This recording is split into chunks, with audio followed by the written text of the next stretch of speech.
And we're live. We're live again. Yay! We're live again and feeling it. as we dance our way into a Facebook Live. That's going to be our new opening. It's like the SNL cold open. That'll just be what we do. It'll be there. It is. It's like TikTok, but on Facebook Live. There we go. With two people who aren't very good at doing it. And that'll be have you seen TikTok? I've seen a TikTok. I have seen a TikTok. Hi, everyone. I'm Garrett Philbin, founder of the Financial Coaches Community, and I'm here for another Tuesday edition. We should actually do the live. We should probably do the thing. Here for another one of these things that we do on Tuesdays. Me, and joined by the amazing, venerable, badass Scott Maderer. Welcome, sir. Thank you very much. And if you hear me cough or sneeze, it's not because I have corona. It's because I live in allergy heaven and have allergies going on. So don't panic. I'm not dying, at least not yet. So there will be an announcement. I was going to say, yeesh.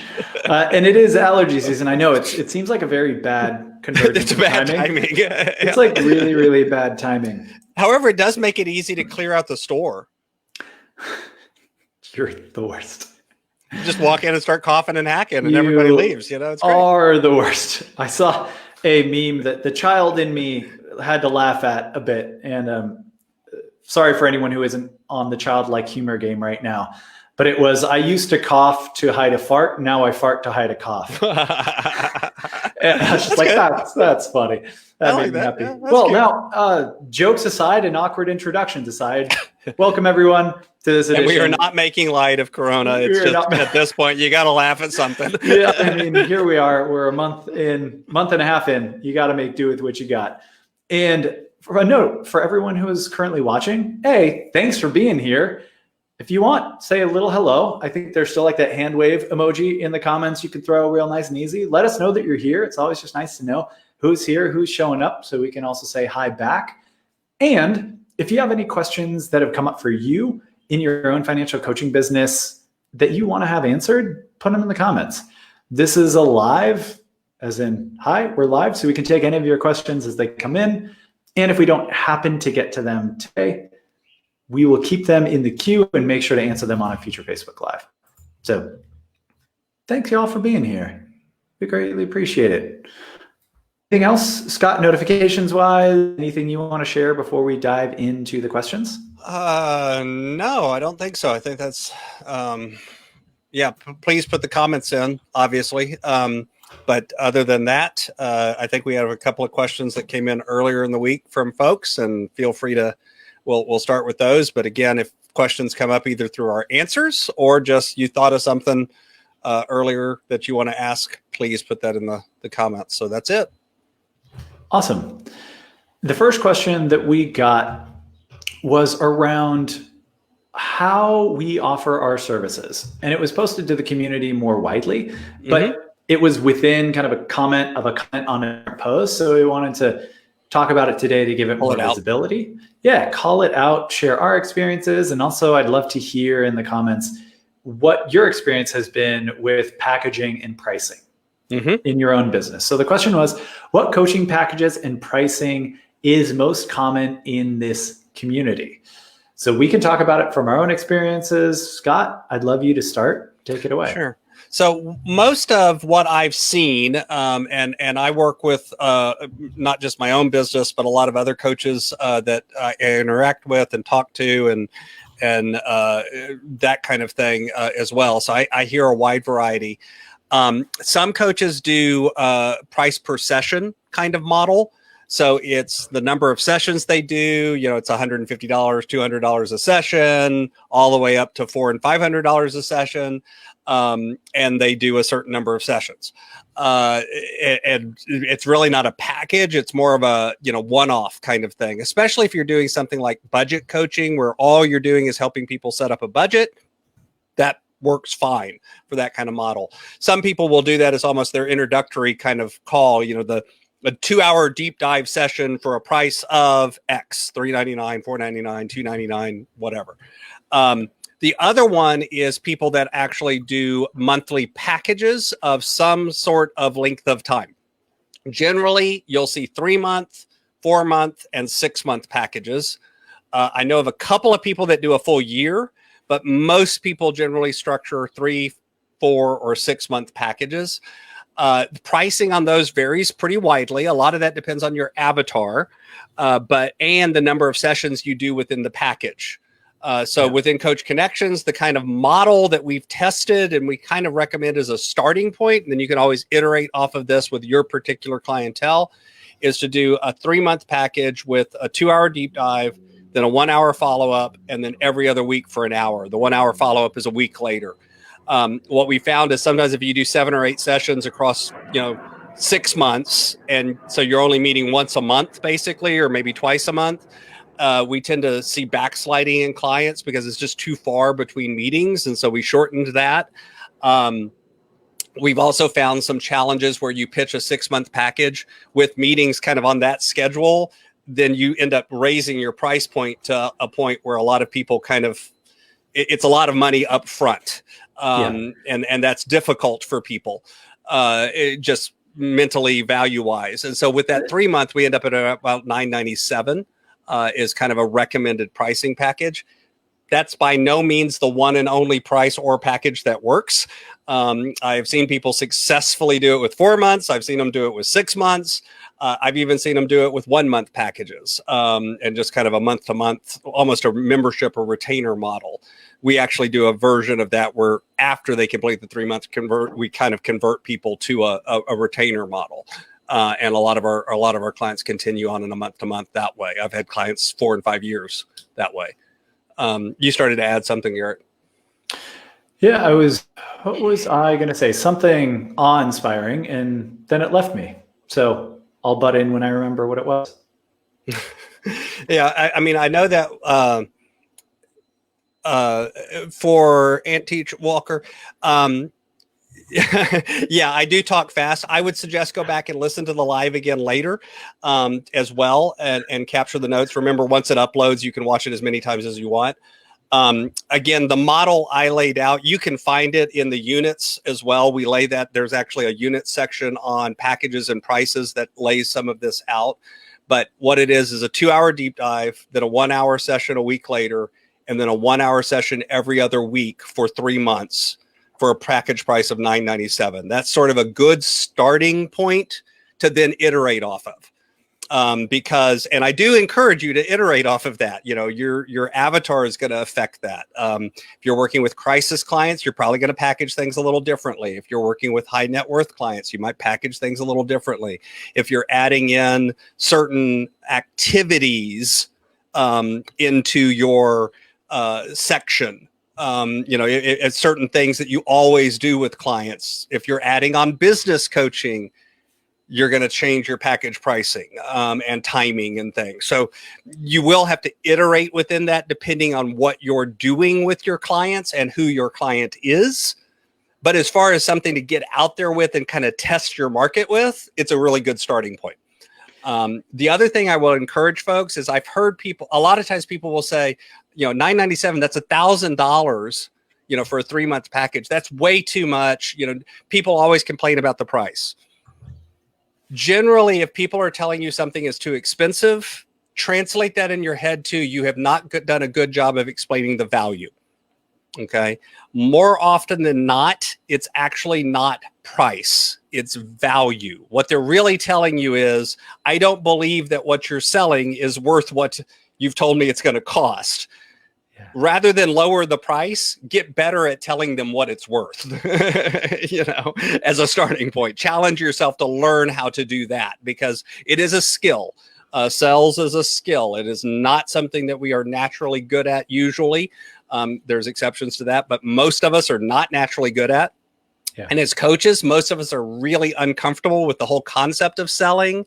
And we have a tendency to underplay our own value. And, it's almost apologetic, and I'll charge $990, and nobody wants to buy that. You have to learn to be confident in how you lay out the value, what it looks like, why people would want to pay this, and then have confidence in quoting the price and pitching the price. That being said, there are things you can do to work with clients. Yeah. But, as a starting point, don't assume that it's price that's a holdback because it usually really isn't. And you mentioned on a previous live or so an example of, people who go out or clients that go out and spend a couple $1,000s on a trip or spend X amount of dollars on a new computer or a new TV on these things that are, for the most part, at the end of the day, wants, right? And are choices that don't have to be made specifically in that moment. And so it can be helpful just to remember that people spend on things that they will get a lot less transformation and change all the time. And you're absolutely right that if they are balking at price, then it is that they don't understand the value and how they will get more than $997 back. Right. And so LC asked about what if they're in a depressed area or their income is lower. I could also add to that, what if they're in a true crisis client, like they're facing a bankruptcy or foreclosure? As a coach, you can always modify your pricing, again, based on your avatar and your audience. I would encourage you, however, to not immediately assume that somebody with a household income of $45,000 cannot afford $1,000 for coaching. I would push back a little bit on that. I have had people pay and get value for coaching well in excess of the $1,000 I charged them, who made less than $45,000 a year or who were facing an emergency. And again, at the end of the day, they got a lot more out of it than the $1,000, Yeah. And think about it. Actually, in the very last live I had with Kelsa, we touched on this at the end, which is a really weird thing that we as financial coaches have this. And we didn't know whether it's stuff that other people have told us or we just kind of, for some reason, came to believe. But this idea that we have to save the client that much money in that specific period of time. So we have to make them back that $1,000. Nope. Which we sometimes do, but we don't have to. Kelsey used the example of I never guarantee it. Putting new windows in your house, right? To improve insulation. And that savings is going to happen over 5 to 10 years. So you don't have to feel that you have to make back the exact dollar amount in that period of time. And you can also help them as a coach get creative on where that money comes from. It doesn't all have to be from income, but what do you want to sell that you have that may help pay for this coaching if this is really important to you, or extra work that you can take on, and a way to empower them and to help them think creatively of, if this truly is what they want and they think it's important, just how will they find the money? There you can get creative as well. Well, and the other thing, notice I did not say when I said, and they got way more value than the $1,000 I charged them. I did not actually say they earned back more than $1,000 in savings. Oftentimes I have clients that do that, but it's not a guarantee and it's not at all what I'm aiming for. It just oftentimes happens naturally as a benefit of coaching. Instead, it's about the value they got, because it is about a lifetime value. Oftentimes you're changing habits and behaviors that have been ingrained for years, that if they keep doing what they're doing, they're not going to be successful ever. And yet if they change it, all of a sudden you've changed their trajectory. And sometimes it's even a generational change. You've changed their trajectory in a way that changes not just them, but their children or the legacy they leave behind. And you're charging $1,000. Yeah. Really? It's worth way more than that. Which again is why I with like accountability and growth coaching, I've got clients that I've worked with for 4 and 5 years, not because they failed as a client. Okay. It's not like they are still, they're in remediation classes or something. It's that they continue to get value out of meeting with me once a month and having a conversation and keeping that focus and having that accountability and getting asked challenging questions and just having somebody that they have in their corner who wants them to win. They're like, great. I want to keep that. And because the more you grow, the different types of challenges that you face. Oh, right? Yeah, there's always changes. Oh, look, now the kid needs braces. How are we gonna work that into our plan? That kind of stuff, Yeah, and there was a question that came in from Carla, who had asked, have you or would you ever ask a client to bring in their bank statements to a consultation in order to break it down and help them see exactly where they're spending their money? So this idea of kind of how much information do you need or is helpful in that initial consultation call before someone's a client? Yeah. So in the initial consultation, not a chance in the world that I'm getting into that. And the reason why that introductory conversation is usually about a 30-minute conversation. I do not charge for those consults. I'll do that for free all day long. It is not a high pressure sales conversation, but it's really for me to get to know them, for them to get to know me, for me to find out a little bit about their situation and kind of walk them through what the process is and what the value of that process is. And then to explain to them the price and give them, a deadline for making a decision. I don't actually ask them to make a decision during the call. I give them, a night to sleep on it. Honestly, I need very little information for that consultation call. I do have a pre-survey they fill out that asks a few basic questions, but quite frankly, if they don't get around to returning it, doesn't matter. I'll still have the consultation call, but I'm not going to get into the actual nitty-gritty details of coaching yet because they haven't bought into the process yet. The key to me is that call is about getting them on board with the process. It's not actually coaching yet. Yes, you do some coaching, but that's how I do it in a 30-minute consult. Now, if you want to do a 2-hour introductory session where you actually walk them through coaching, and that is not there are people that do the model that way. That's not a bad model in any way, shape, or form. I think Kelsa actually does a version of that with like a Eureka call, I think is what she calls it. Yep. And there are other coaches that do that as well. There's nothing wrong with that model. Okay. So this isn't a good, bad. But they do work differently for different kinds of clients. So again, you want to test it with your avatar and your ideal client and who you really want to work with, because they're going to work differently for different kinds of clients. When you do those kind of deep dive sessions and things, now you are going to get into coaching. Even there, I'm usually not asking clients to show me their credit card statement or their bank statement. Because I'm not doing a daily money management job where I'm going to be writing checks and paying bills and all of that. I'm coaching them through how to do things themselves. So have I ever had a client where they've shown me their bank statement? Yep. Have I ever walked in and kind of helped them figure out how to decode their bank statement? Yeah.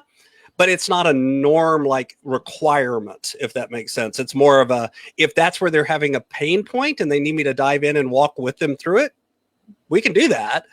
But for most people, I found that that's not really a thing. For me, it's sort of a trust factor. Honestly, if I don't trust that the client is giving me good and accurate information, I want them to learn how to find this information. I'll help them, but I don't want to do it for them. It's the old teaching them to fish rather than fishing for them kind of model. And just to clarify, and Carla, you can type this in the comments to clarify, was that in relation to kind of how we were framing it, where someone might have a question around how they're going to pay for it? And so then you were kind of saying, hey, could you have them bring in their bank statements to see how they would actually pay for it? Or is this more of just in general, whether someone has that question or not, is this something that we go through with every prospect who we have? I just know that our framing kind of before that was around, what if a prospect says they can't afford it? So I just wanted to make sure. And if it is around there, I definitely wouldn't. Because I don't want to get into this thing of, if you just stop going out to eat so much, you could hire me as a coach. That just feels weird to me. Yeah. And it could get into, if you get into the numbers too quickly at first, you aren't really connecting them with their why. Yeah. Right. The bright and sunny future that's possible in coaching. What is the outcome that they want? Money is just a tool. So what is all of this work in service of? Being able to ground them in the prospect call, I think is much more important and will have more people sign up, in my experience, than looking at the number. Here's how you can directly afford it. Because if people believe in it, that it them or that they want it enough, they'll find a way to pay for it. Whether that's today, some may come back in 2 to 3 months when they have the money to afford it. But if they really want it, or a year later, and if they really want it, they'll make it happen, or they'll come back and say, hey, I tried. Here's where I'm currently at. What can we work with? Right. And again, I've worked with clients that are struggling to pay $1,000 up front. You know, I've done payment plans. I've done partial payment a couple of times. In particular, I have some particular clientele that I work with that I consider sort of my benevolence groups that I have a heart for. I've even gone so far as to say to a client, you know what? At the end of the day, let's just get started working together. We'll figure the money part out. And at the end of the day, we figure the money part out. You know, them paying me is not the be all end all. Now I'm selective in that. I don't do that with every single client because I can't afford to and stay in business. And don't use that as an excuse when you're new to not charge. Correct. I think is an important thing too. Like use it tactically. Yeah. And I literally have a specific criteria that clients have to meet before I'm going to make that offer to them. And some of them are demographic kind of things, and some of them are attitudinal type of things. You know, if during the consult I get the feeling, you know, that they're going to be tough to work with, they're not getting that offer. You know, if on the other hand, I get the feeling that this is going to be a lot of fun and this is going to be a client that I'm going to, you know, get jazzed by. And again, I've never, ever had that not work out. Okay. In all the times I've done it, which is more than once, I've never had that bite me, you know, at the end of the day.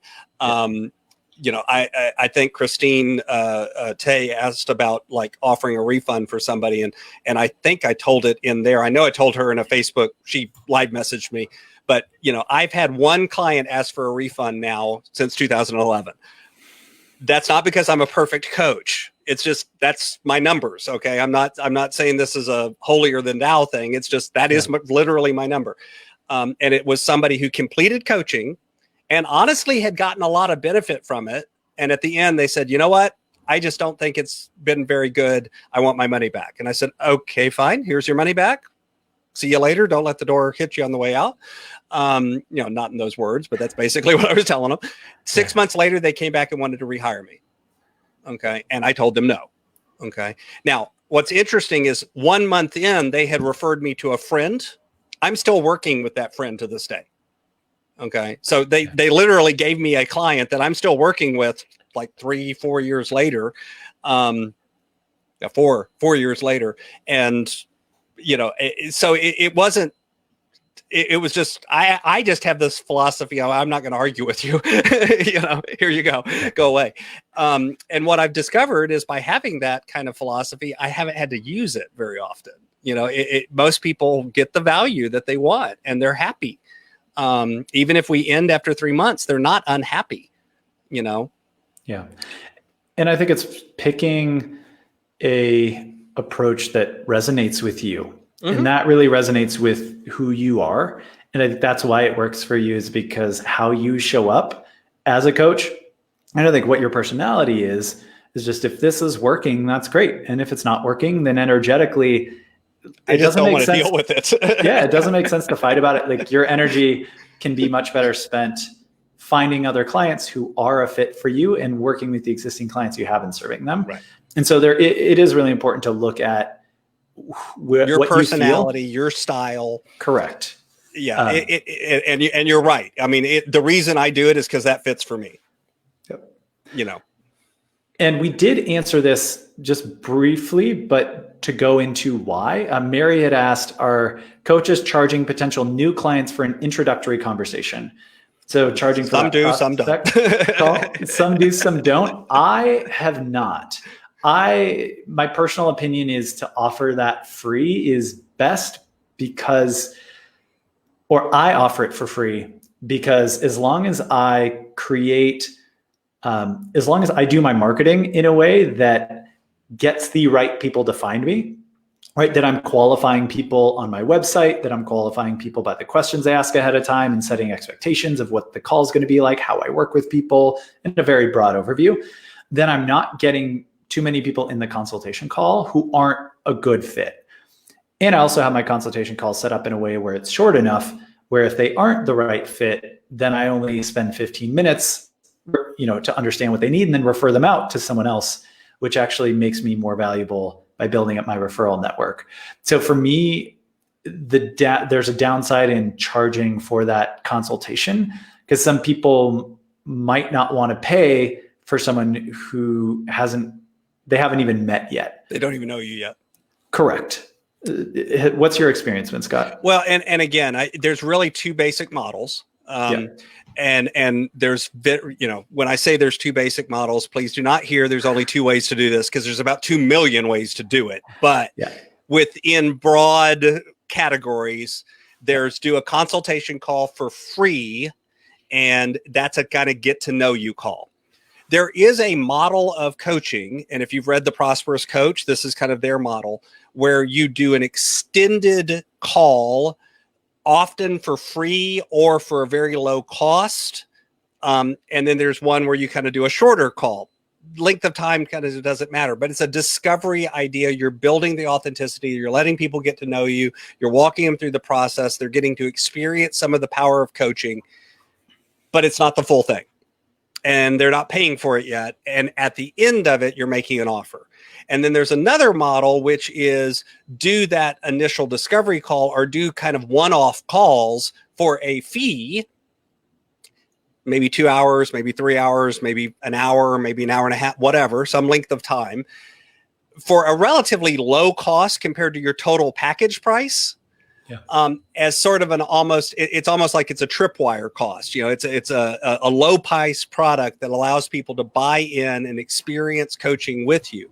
Now, generally, if you're first starting out, that's a tough sell. Once you've got a certain reputation and you're getting referrals and you're getting, and you've got testimonials and you've got all of the bells and whistles and self-confidence and more having that model where you charge for for the one-off sessions I would not say it's better or worse. What I'm going to say is you're attracting a different kind of clientele. Okay. One is the people that want to kind of try before they buy. The other is people that are willing to drop $200 or $300 on something and be okay with the idea that this, may or may not work. That creates additional value to your coaching and your relationship. There is a degree to which if you don't charge people, value it less. There's some truth to that. That's the old, I don't have skin in my game.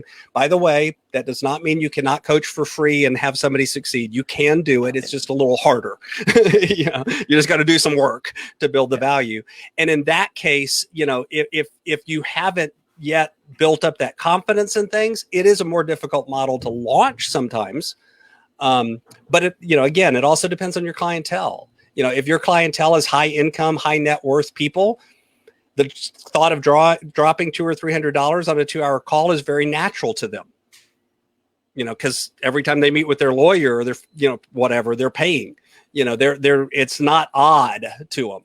If you're dealing with kind of quote your more average American clientele, that's a little odd to them, and so there maybe you have the free model. It's not a right or wrong. It's test it with your market and your avatar and figure out what works better for both your personality and the client that you want to attract.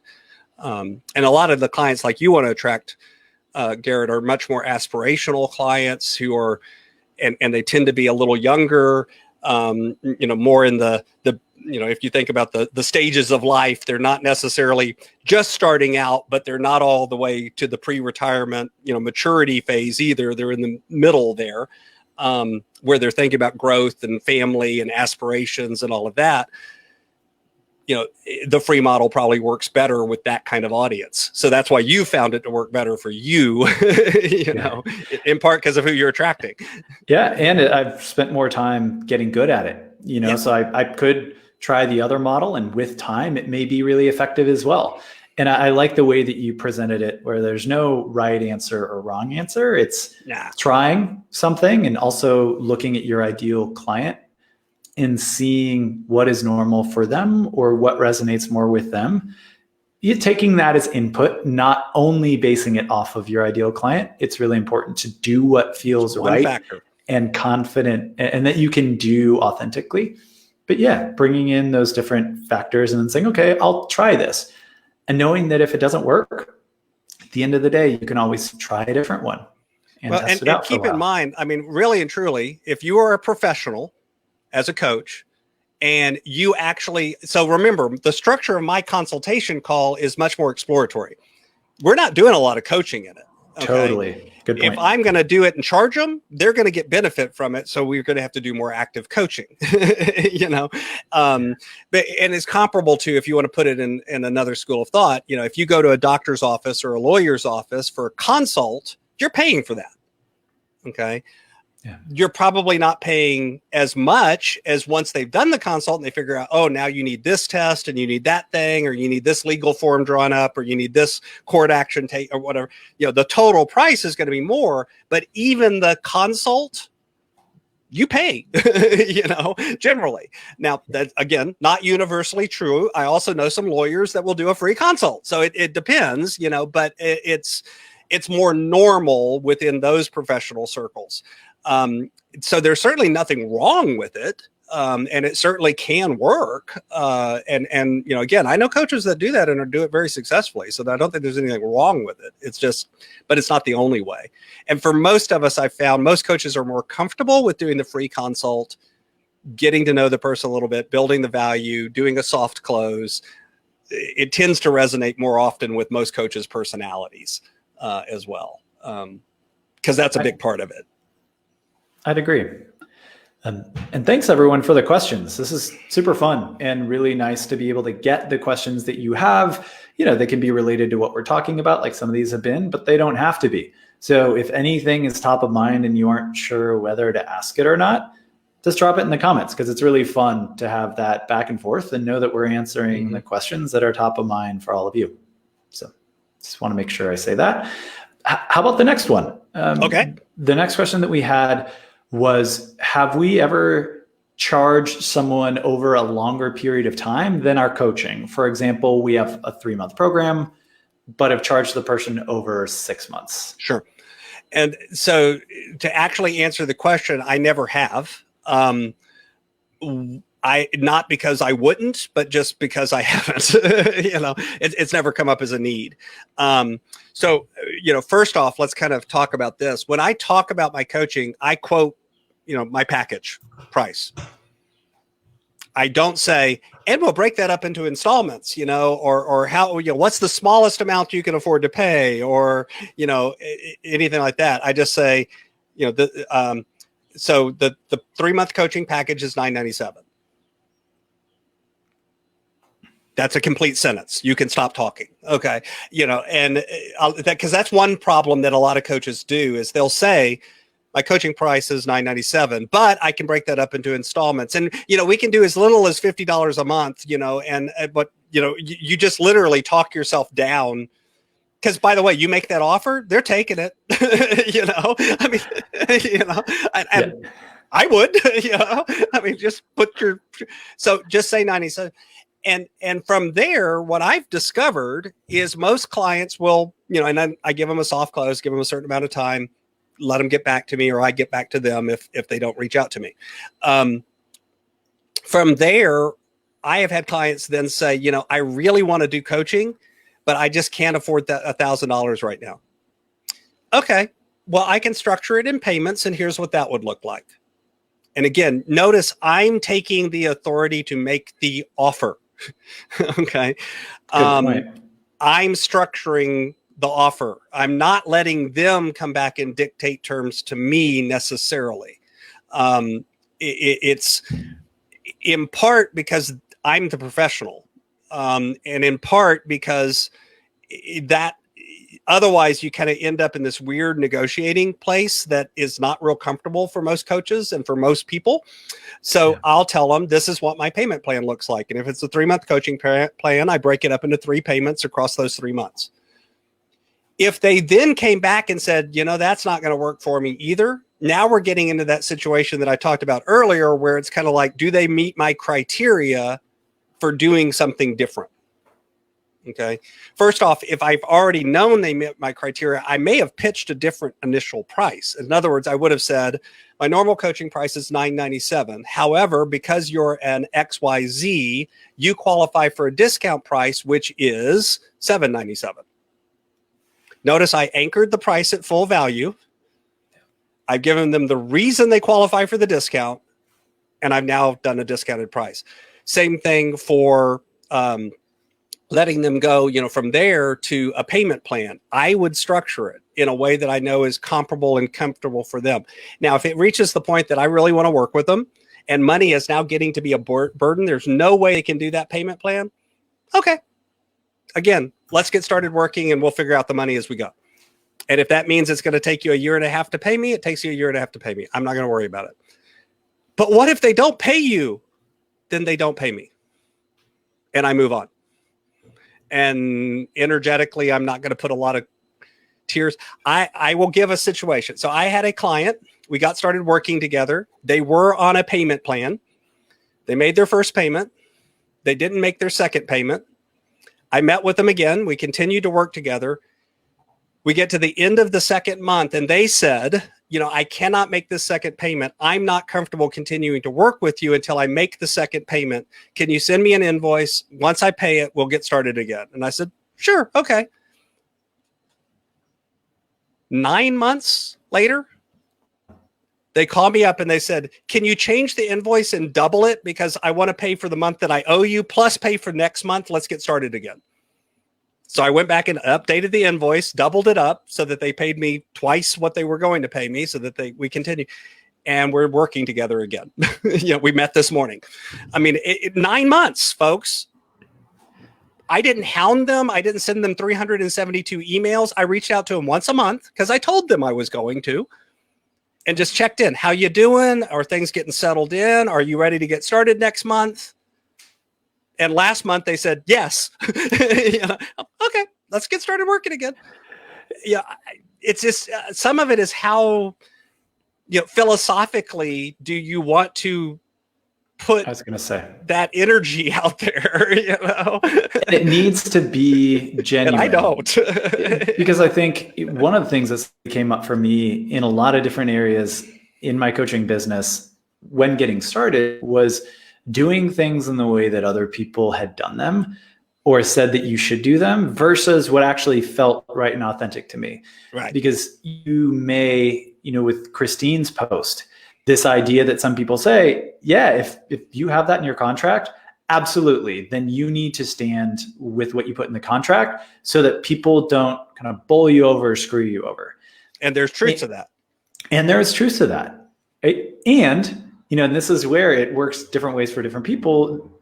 If that feels like the way that you want to do business, and there's no judgment in that, if that works for you, setting that expectation, saying, look, very clear up front and making sure that you, I would say more than once, are clear about the expectation for cancellations or for, not continuing with a program, that's great. But if that doesn't feel genuine to you, and if it feels like you're doing it simply because that's what you're told you should do, and you don't want to look silly or be taken advantage of, then I think that isn't necessarily resonating with you.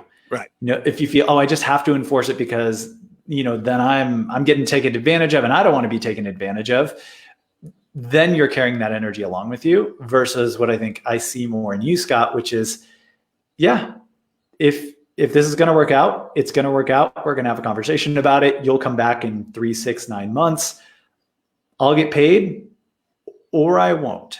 Yeah. And that will work for some people and absolutely not work for others. Well, and you also need to be in a point in your finances yourself. Good point. Where, because again, don't get me wrong. My coaching income is my livelihood. It is important to me. Okay. At the same time, that one client is not going to cause me to have to not pay the electric bill. That one client is not going to cause me to not put food on the table.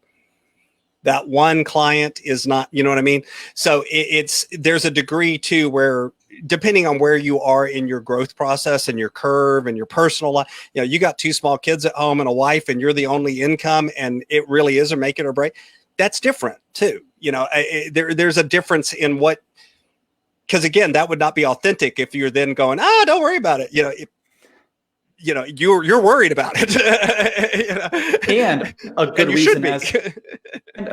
reason as to why, when you're trying to decide whether you're doing this part-time, whether you're charging, whether you're doing it full-time, is be aware of how much money you have so that you can make the decisions of how you want to be as a coach from an empowered place, from a place that feels genuine and authentic versus I need to do this for the money, even if I don't feel comfortable for it. You know, I get very well compensated. Yeah. I have lots of clients paying me.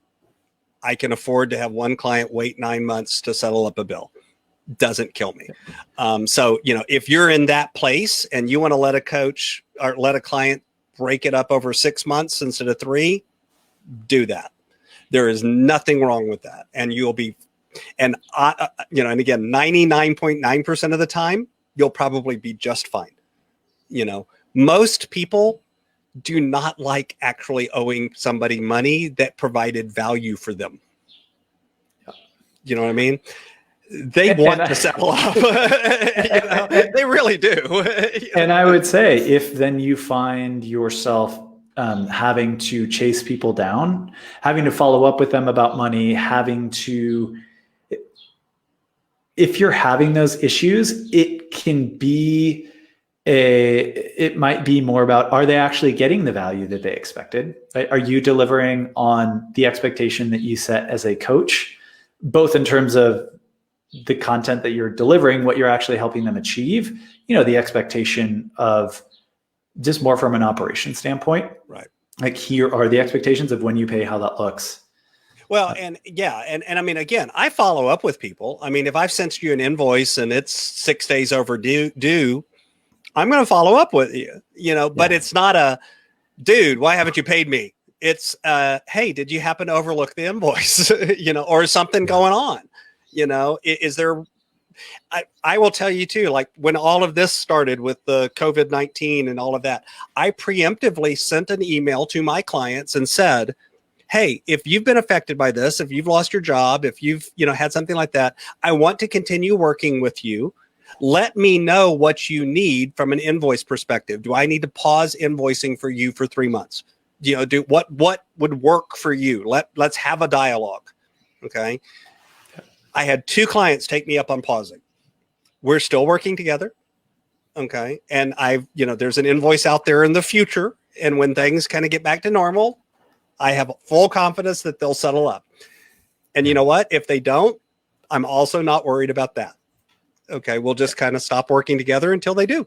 It's just, some of it's just that emotional ability to just, if you really are okay with it, then be okay with it. You know, and I would say that for the 3 to 6 month thing, you know, again, if you're okay, if you've got a good vibe off the person, if you're wanting to work with them. The other thing I would tell you is I have had clients where I've told them, you know, okay, we'll break it up into 3 months. And then they end up paying me the whole amount the second month. You know, they pay for all 3 months ahead of time because they get into it and, you know, both they find some money, you know, and they feel like, you know what, I really need to pay for this. This has been valuable. And they go ahead and settle up. So it's also a matter of, you may structure it with 6 months and the person may pay it in 3. You know, it's okay too. A lot of it is just have that comfort and that confidence to position it in a way that you feel works best for you and for your client. And yes, I put it in that order on purpose. Okay. Yeah. Because if it doesn't work for you, even if it works for the client, you're going to resent it. And your client's going to pick up on that emotion. No matter how well you think you're hiding it, they're going to pick up on it. Okay. And it's not going to help. So you honestly have to be comfortable. And that goes for asking for refunds. That goes for structuring your payment plan. That goes for reducing your price. All of those things that are, if you're not legitimately comfortable doing that, don't do it. Because it's not going to serve you well and it's not going to serve your client well. You're the professional. Take on the active position of being a professional. Totally. Have the confidence to do that. You tell him. Thanks, Dad. Get off my lawn. Janice actually had a question. Sorry, I have been on this soapbox a couple of times this week already. So Just pull them off. Pull them off. Get me off the slowly. soapbox. Yeah. But Janice had a good question because you had mentioned that at the end of your conversation, your initial consultation, that you give people a period of time before they get back to you. There's no hard sell. How long do you let them think? 24 consider? hours. So here's what that looks like, Janice. I'm going to go into client mode. Okay. And presume we've just had a 30-minute call. This is towards the end. Hey, Garrett. So again, to reiterate that what that 3-month coaching package looks like is we sit down, we do a 2-hour deep dive. Then 1 week later, we're going to do a 1-hour follow-up. Then we meet every other week for an hour. In between those sessions, you've got full access to me by email, phone, text message, carrier pigeon, whatever you need to reach out to me. Okay. Sweet. And we'll get it together. That package price is $997. Now, as I told you at the beginning of the call, I'm not going to ask you to make a decision during this call. However, as a coach, I like to hold you accountable to making decisions and acting on those decisions. So it is 1:47 p.m. here, Central Time. What time is it where you're at? 11:47 a.m. Okay. So by 11:47 tomorrow, April 29th, I need an email from you, phone call, text message, carrier pigeon, smoke signal, something, letting me know I'm in or I'm out. And then I'll send you the next steps and we'll get started and we'll go from there. How's that sound? Sounds great. And that's, that literally was almost word. There'll be variations on that based on what the conversation's been, but that's the spiel. Okay. Here's the end of it. So they just said, sounds good. And I say, oh, by the way, if I don't hear from you after 24 hours, I'm going to reach out to you myself and ask you to let me know what's going on. I'll follow up with you a few times. Okay. Not going to hound you. I'm not going to put you on an email list. This is just about accountability. Okay. And we'll leave it at that. If I've gotten really good buying signals and they're really gung ho, and I know they're not somebody that has an impulse control problem, I'll also add this. Some of my clients know 5 minutes after leaving the meeting that they're in for it. So if you send me the message early, that's okay. Yeah. And I've had people text me from that hang up the call and I get a text message, I'm in. Okay, let's go. Yeah, I love that. Someone had just asked, Betty asked, what is your conversion rate with that close? Mine currently is 72%. And there's a lot that goes into that. Yes, that's not the only thing that goes into that. So, in terms of the close, there is that being one part, and you can tell, I think, watching you give that spiel, quote unquote, it's very obvious that not just that it's something that you've done a lot of times before, but it works for you. It works for your client. You're very comfortable with it. It resonates with you. But there are many steps before that that help make sure that the person that Scott's having that conversation with is the right person. Because your conversion rate, if you're attracting the wrong type of person, you could be as confident as Scott is. You could, have that conversation as authentically as you can, and people won't sign up. And it's not because of you Correct. As much as that you're doing anything wrong in that moment. Yeah.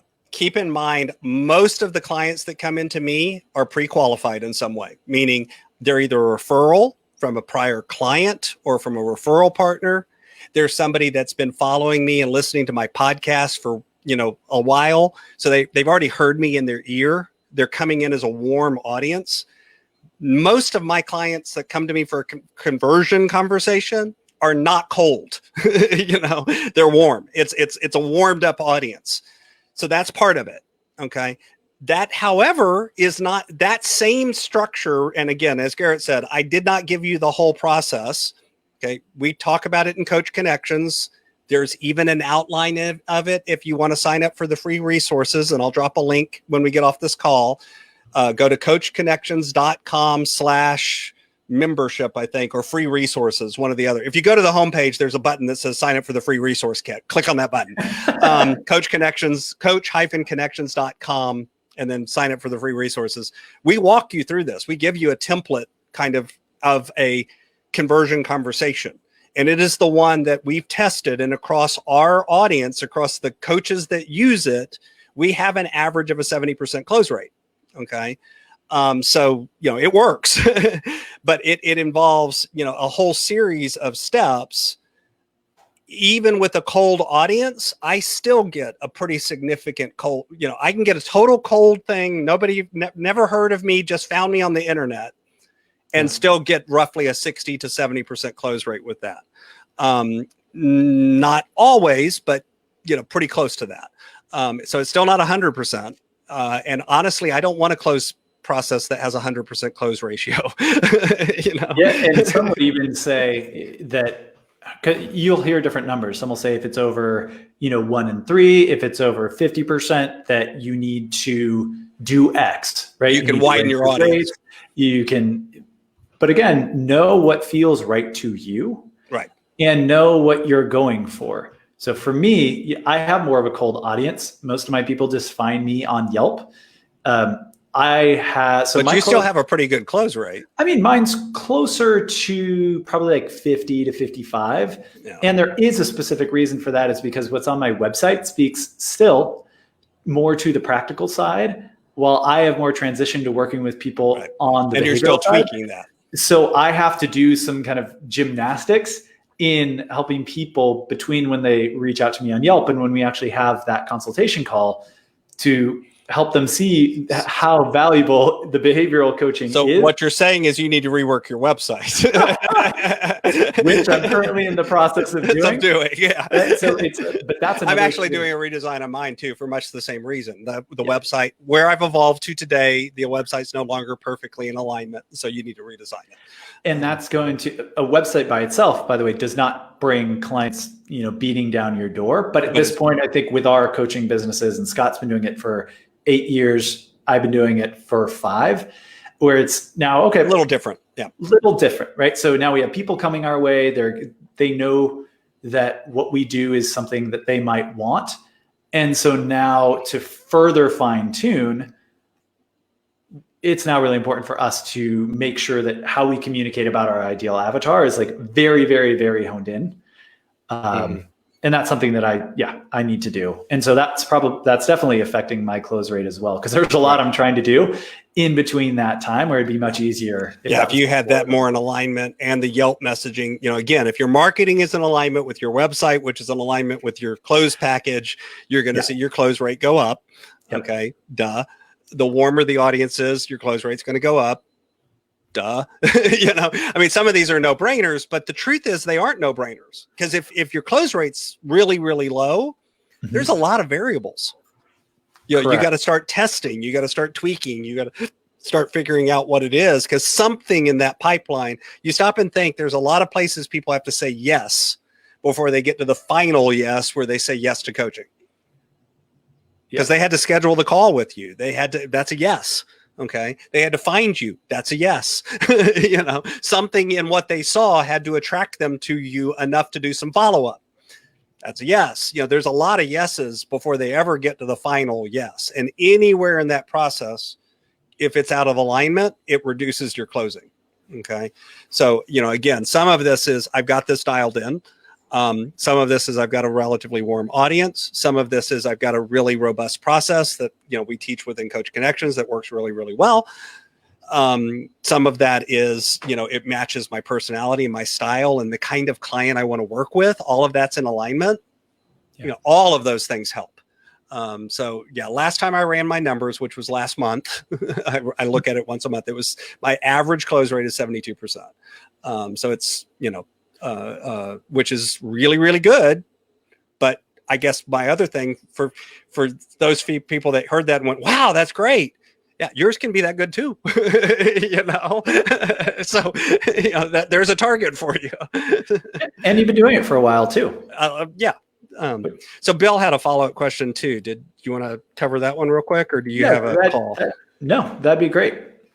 Go ahead. What did he say?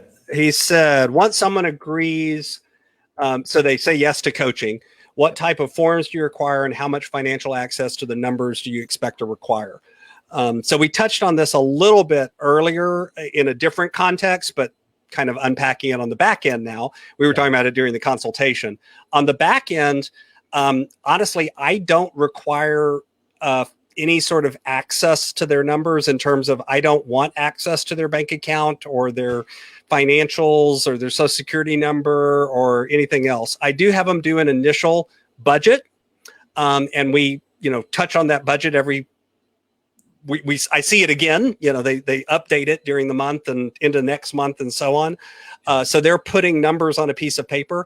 I do not ask them to now show me your homework. Maybe let's make sure your bank statement really matches that. I trust that my clients are giving me honest information to the best of their ability. If they're struggling with something, we'll talk through how to figure it out, how to find it, whatever. I have had clients pull up something like on a bank statement and say, how do I, figure this out, or what does this mean? Or a credit card statement and say, what the heck does this gobbledygook mean? What's the difference between the APR and the, whatever. And we'll figure all that stuff out, but honestly, as little of that as they show me is fine. I don't need access to any of that information to do effective coaching. And again, that's because I don't get into, and this is again, for Garrett's words, this is not a value judgment. This is me.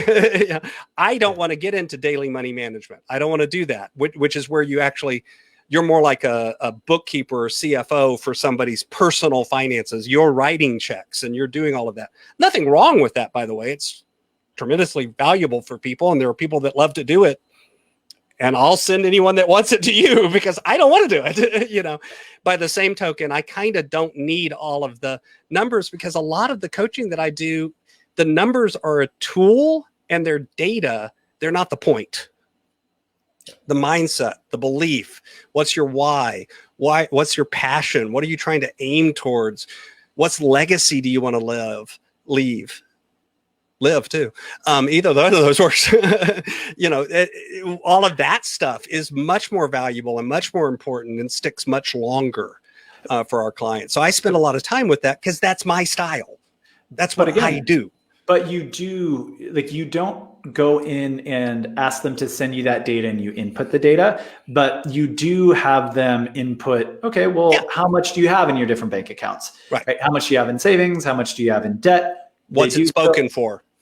Correct. Input numbers into the budget. So there certainly are forms that you have clients fill out that are around the numbers, but it's much less of which I think is more of a financial planner or advisor approach mindset, which is give me your documents and I'll have, my person enter those numbers in. I think there's more of that in the financial advising world of you give it to me and we'll do all the data entry, or it's more heavily geared towards that approach versus coaching, which is here are the forms to fill in and you go do it yourself and we'll have a conversation that frames, what does that mean? What are your goals and priorities and values? Right. And then let's look at how those two different things, the numbers and your values and goals are aligned or not. You're telling me this is important, but your calendar and your checkbook aren't telling me that that's important to you. So is it that that's really not important to you? Or is it we need to do something to get your money and your time in alignment with what's important to you? Either one of those is fine, by the way, but you have to tell me, Mr. Client, or Mrs. Client, which is it? And then we'll work on that. I definitely have them do a budget. I find out information, but they're telling me. I am not going and looking it up for them and entering it into now, have I ever done a budget where I'm sitting there with the client with the budget open and going, now, how much is it? Put it in. How much is it? Absolutely. Because they needed that much hand holding, but that's a pretty rare case for me. 99% of my clients, that's not what we're doing. There may be one or two things where it's like, oh, okay, you were unclear how to do that. Well, here's a way to do it. Let's do it this way. But most of the time they're doing it on their own. And again, within Coach Connections, we have some resources to support that too, within what we call the Assistant Financial Coach, the 50-minute spending plan that my clients get access to. So that helps a lot too. Yeah, having a video walkthrough that says, back when I didn't have that, it was a lot more hand-holding. Totally. And goes back to a process standpoint that we were talking about earlier, except in terms of setting expectations for cancellations or reschedules and things like that. Shows again why process and having that process resonate with you and your style and your approach is so important. Great question, Bill. Yeah. Thanks. Good You got follow-up. the first one, yeah, and then a follow-up. This is good for me. We're at our hour. Scott, thank you for your We're time. at 59, 54, 55, 56, 57, 58, 59. Now we're at an hour. Now we're at an hour. Perfect. Thank you for holding me to my word. You were that close. I had to count it down. But seriously, thank you for your time. As always, You're I very really welcome. enjoy these. And thanks, everyone. This was great. The questions that you asked, it was really fun on our end to be able to run with all the questions that you posed. And if you're watching this on the replay, obviously we aren't going to be live, but put the follow-up questions in the comments. We'll then either answer them in the comments or we'll put them in the queue and answer them on a future Facebook Live. So Absolutely. thanks, everybody, and have a great rest of your week. Bye.